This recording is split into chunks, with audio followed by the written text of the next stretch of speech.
Hello and welcome back to my channel. Today we have a super exciting video for me because I am such a huge fan of Freida McFadden, and I was lucky enough to get an ARC of her new book, The Intruder. This one comes out probably around the time you see this video. It comes out on the 7th of October, and I am so excited to read this. I did not expect to get an ARC, so I was so excited when this sort of my doorstep, so let's get into it.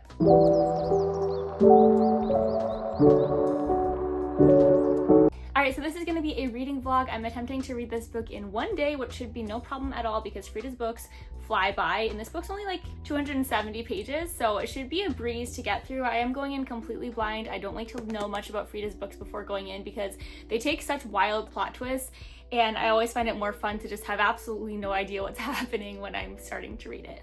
This video will be spoiler free. If I want to put in a little spoiler section at the end, I will give fair warning. So if you haven't read this book yet, feel free to still watch along.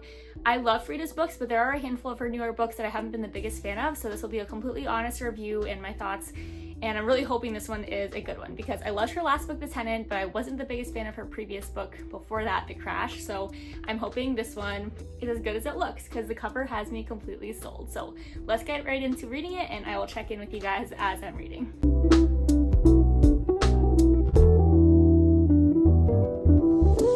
Okay, 100-page in update. I'm loving this so far. This is a dual timeline, like 2-character book. So our first main character, Casey, again, spoiler free, but we start with Casey. We know she's living in a remote location. She lost her teaching job and seems to kind of be just like living off the grid and trying to just like emotionally recover. She doesn't even have like a TV. She just spends her time reading. And the book starts out with her kind of like having this weird interaction with her landlord. She needs her roof replaced, and he's been really cagey and weird about it. Every time she asks him to come fix it, he'll like do some small thing or like push it off and say he'll do it at another time.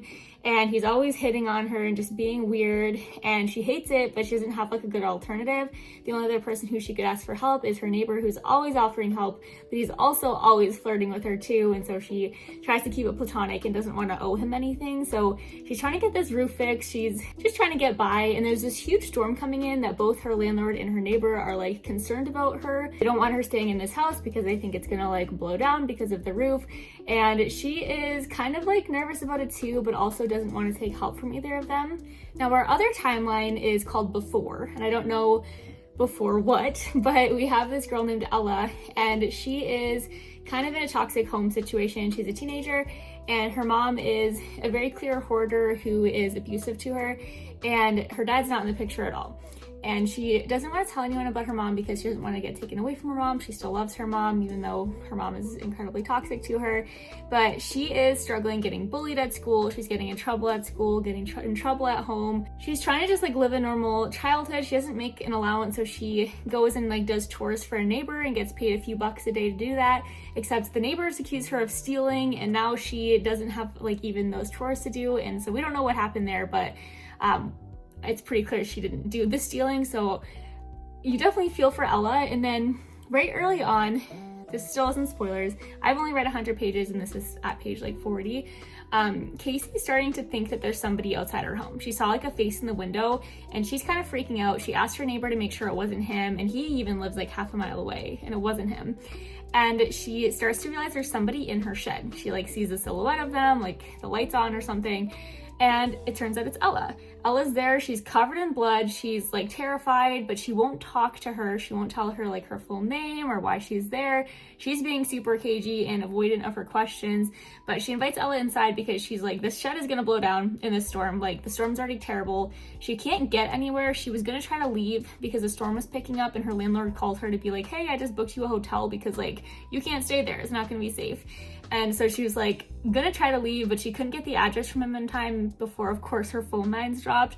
So she's got this teenager who she's kind of scared of because, you know, this teenager's covered in blood. She has no idea why. The teenager won't say, and she's inviting her into her home because she doesn't want her to die in the shed. And so that's kind of the point I'm at right now. They're kind of trying to get answers from each other, and we're still jumping back and forth between Ella's previous timeline where different things are happening with her school and her home life, and I'm so thoroughly entertained right now. Like, this has been such a fun ride already. I'm not sure what like twists are coming. I'm trying to like think of what the twists even could be at this point. Obviously the like before has me intrigued because I obviously don't know what happened with Ella, and I don't know what before means, like before what. She's a teenager in both timelines. But I'm excited. We also don't know why like Casey got fired from her teaching job. It seemed like her job was her life. She was an award-winning teacher and she loved it and was like begging to not get fired, but she did something that was apparently inexcusable enough so that the principal had like literally no choice, and she knew that. So I'm very curious, like, what did she do? She was an elementary school teacher. So yeah, I'm definitely excited to get some answers. I still, again, won't spoil anything, but I just read through 100 pages like very quickly and am super excited to keep going. So I'll probably check back in another 50 or 100 pages, but so far this one is top tier Freida. I'm really enjoying the writing. Update, I'm just over the halfway point. I'm at page 154 out of like 270, and this book is like, I don't even know. I'm not going to tell you what happened in the last 50 pages because I feel like at that point we're in spoiler territory, even though there's no like big things happening, which is kind of crazy. Like, I know Freida books, they often have the big twist at the end, but like I truly don't even know, like, you know, sometimes the plot twists are, you know, something crazy happens and you're trying to figure out who did it, or you suspect somebody's gonna kill someone or something. You know, you have an idea of what the thing is gonna be, you just don't know who did it. I have no idea like what's gonna happen in this book, let alone who does it. Like, these two characters are obviously kind of stormed in together, but like, what are they gonna do? Like, I really don't know, but it's so creepy, and I'm loving the backstory we're getting on Ella. I do really want to know more about Casey because obviously we're not getting like her backstory, we're getting her present timeline and then Ella's backstory, but the way that she's developing these characters has me so intrigued and so sold. She does a great job of making you really invested in the people she writes about. I think this is my favorite reading experience of a Freida book in the last couple of years. Like, I don't think it necessarily reads the same as a lot of her books. I think a lot of her books have crazy unhinged characters, lots of twists as you're going, and then some jaw-dropping thing at the end. Like, this one is more character driven, I would say, and less plot twisty, because so far there are no plot twists other than, like, again, very early on with Casey finding Ella in the shed and now they're staying together. But other than that, like, I'm just getting to know these two girls and I'm thoroughly creeped out by their interactions together. I don't know who to trust. I still don't know what Casey did.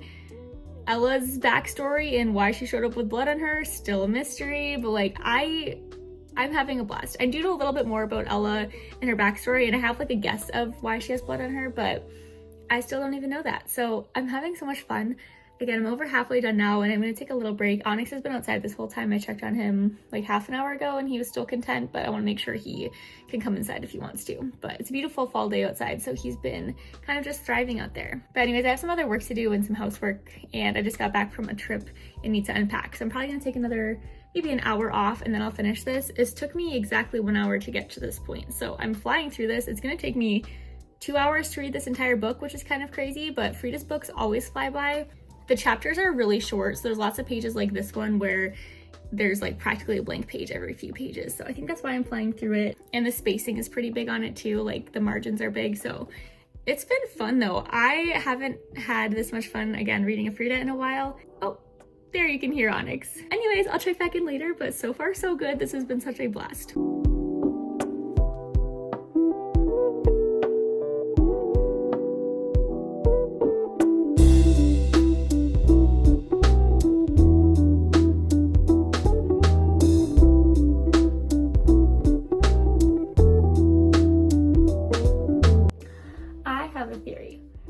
Who her dad is.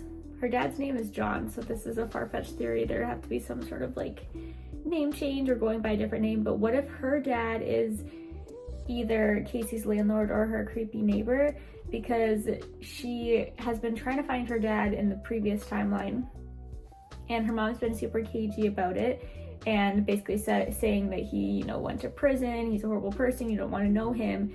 And she has made it clear that Casey isn't like her target necessarily, but I think she's gonna use Casey as like maybe like a ransom type of situation, or basically keep her as a hostage to be able to get at her dad. But the only reason that would make sense is if her dad is someone in Casey's life, otherwise they wouldn't give a shit. So I'm thinking her dad is the landlord, I forget his name already, or Lee, the neighbor. The issue though is that her dad's name is John and neither of their names are John, but I don't know, just a theory.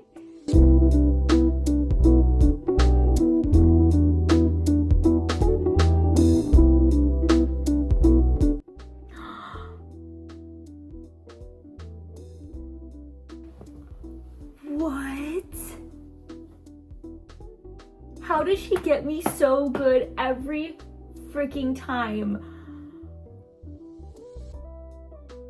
Oh my god, that's crazy. I had this thought for one fleeting second at the beginning of the book and was like, nope, no way. Nope, it's, wow, what?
I just finished. That was a crazy book. Obviously Freida's books are always wild, but this one was like honestly different than some of her others. Like I'm still a little bit not confused, just like baffled by a couple of things I wouldn't have seen coming. Hi honey. But I think it all works pretty well. I think my immediate only reason this isn't a 5-star is that there's definitely, and this happens in a lot of Freida's, there are a lot of things I think that are just a little too far-fetched for me. It's such a fun ride though. It's just, you know, the typical Freida popcorn thriller, turn your brain off and just go for this crazy ride. If you think about it too hard afterwards, then yes, you might be like, well, would that have happened in real life? Probably not. Would all of these like different connections, like, is that likely to be true? No, but like, you know, it's fun. It's fun. It's a book you're gonna pick up and read in one day like I just did, and I definitely recommend this one. I think I'm landing definitely in the 4-star range. I'm thinking like 4.5 probably. Onyx wants his little cameo right now apparently. You are too cute, buddy. I didn't quite wrap up my final thoughts because Onyx was directly in the way, but here we are, just the same thing, different location. But anyways, I just wanted to wrap it up. This is like later in the day, it's been a few hours. I definitely am thinking 4.5 stars for me. I thought this book was such a blast, so much fun. It's a perfect like fall spooky time read because it is like a heavy storm that's storming them all in. It's not like a snowstorm, it is like a thunderstorm, rainstorm. I read this in broad daylight, but I could see this being kind of a creepy read if you read it like at night by yourself because she's stuck there and can't get out. It's kind of like a remote location, closed door type of thriller. Let me know if you want to see a full Freida McFadden ranking video because I have read every single one of her books, but this one definitely ranks somewhere in the like upper half of her books, I would say. Like it's really a great book and one that just keeps you absolutely on your toes, edge of your seat with all the classic Freida twists. So definitely recommend it and hope you guys enjoy it just as much as I did. And thank you so much for watching this video. Make sure you're subscribed so you don't miss any of my weekly uploads, and I'll see you guys in the next video.